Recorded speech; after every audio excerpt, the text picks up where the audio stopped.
I think he's tried to address that, and I'd like Nigel Cameron to address some of what I sense is coming from the audience in opposition to you.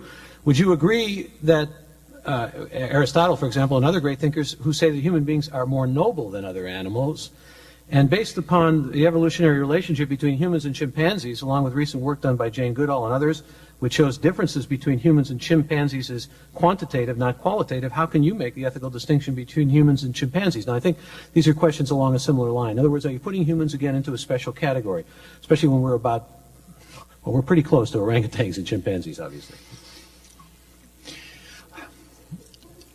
Where does one begin?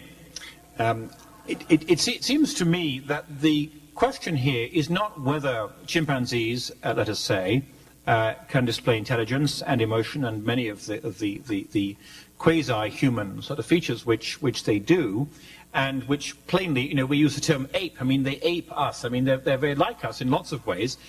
One does not need to dispute that, or indeed one might well want to take the view that they therefore should be protected from ill treatment of various kinds. And of course, one of the central traditions of our humane culture has been, you know, regulation and law to protect animals from ill treatment.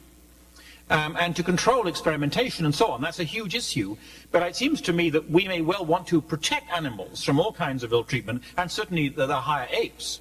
It is a different question, however, from the species question, and I'll make a brief comment on that, because that does seem to me to be what lies at the heart of Peter Singer's critique of the Judeo-Christian tradition, in which humankind is singled out as being uniquely special.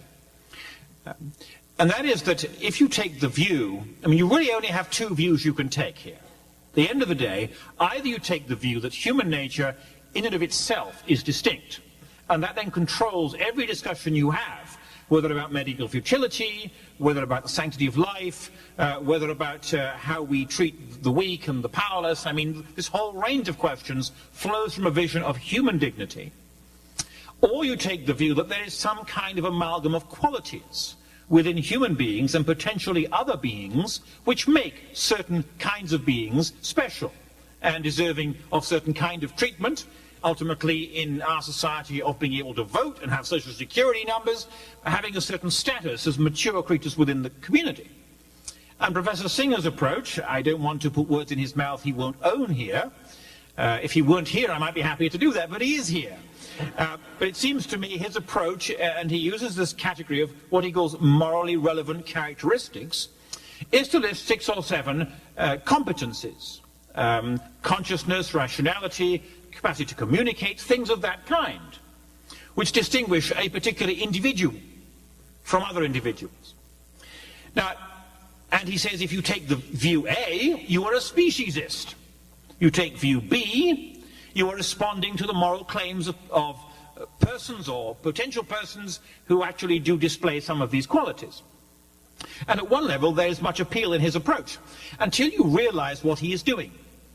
Because you see, what he is doing is in fact, and since he uses the ist term, I think we're free to turn it back on him, what in fact he is doing is precisely what, for example, the racist does. The racist, you see, says, well, we have here Homo sapiens, we have the human community, and we will say that certain persons within this community, because of pigmentation, ethnicity, descent, whatever the criterion is, have special character, and we will give them special dignity as over against the others. Now, what he is doing is saying, here we have Homo sapiens, the human community, and certain members of this community, because of their competences, because of what they can do, ultimately, will be singled out for special attention over against the other members of the human community. So it seems to me that the speciesist boot is on the other foot. As you might imagine, Peter